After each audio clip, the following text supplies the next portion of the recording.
Ragam kelompok sosial. Di dalam masyarakat, terdapat realitas kelompok sosial yang bermacam-macam. Ada yang teratur dan ada juga yang tidak teratur.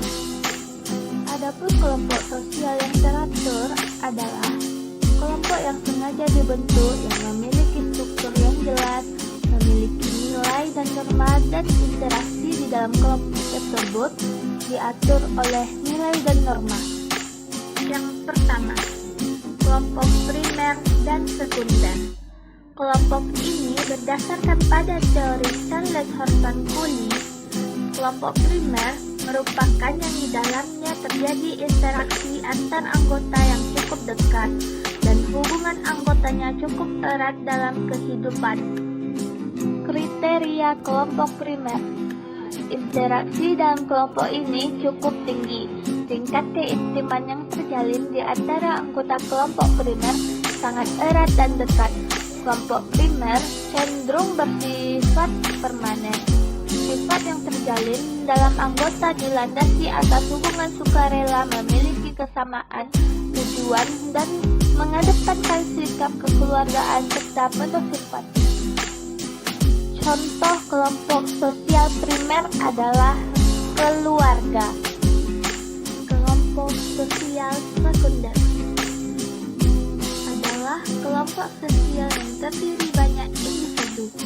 Sifat berhubungan antar anggotanya tidak mengenal secara pribadi dan kelangsungan kelompok cenderung tidak langgeng. Interaksi yang terjalin berdasarkan kepentingan dan tujuan tertentu. Contohnya, partai politik, organisasi, dan lainnya. Kelompok yang kedua, kelompok formal dan informal. Kelompok formal mempunyai peraturan-peraturan yang bersifat memaksa dan sengaja diciptakan agar anggota kelompok bersikap taat.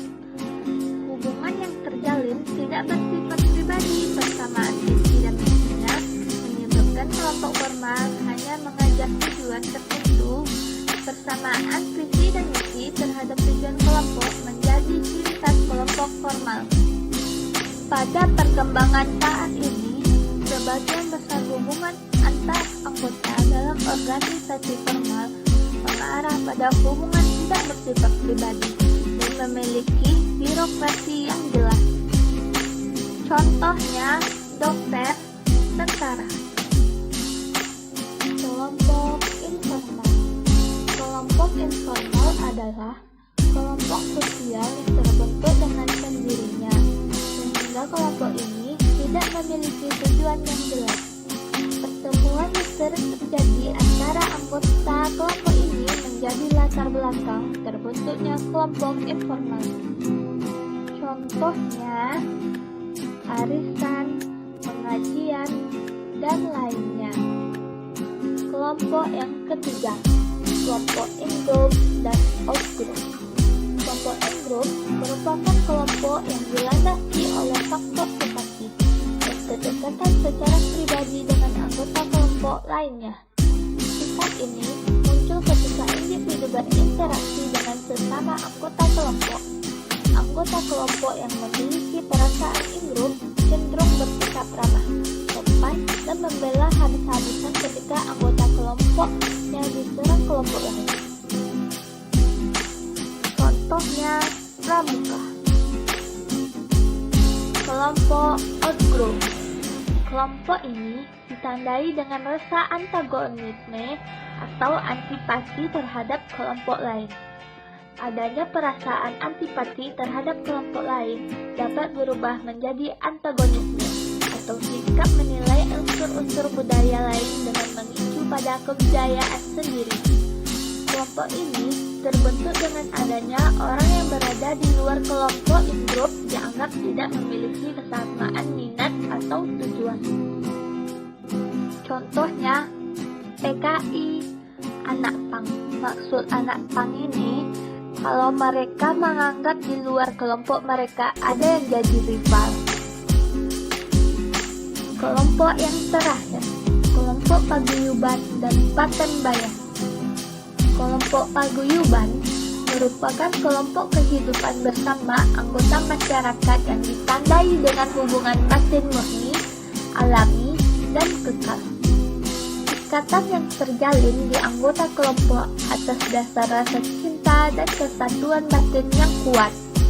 Kelompok paguyuban sering disebut dengan pedesaan, yang sering ditemukan di masyarakat pedesaan karena masyarakat pedesaan hubungan antara anggota masyarakat bersifat pribadi, intim, dan terjalin secara eksklusif. Contohnya, persamaan tempat tinggal, persamaan pikiran, persamaan ideologi, dan lainnya. Kelompok Patembayan. Kelompok Patembayan merupakan bentuk kehidupan bersama dengan masa berlangsung cenderung singkat. Hubungan antar anggota bersifat publik. Kelompok Patembayan sering dijumpai pada masyarakat perkotaan. Kelompok Patembayan identik dengan pola pikir terbuka dan hubungan antar anggota tidak akrab. Kelompok Patembayan cenderung memiliki spesialisasi kerja yang tinggi. Disusun oleh Dea Maharani Azhari. Thank you for watching.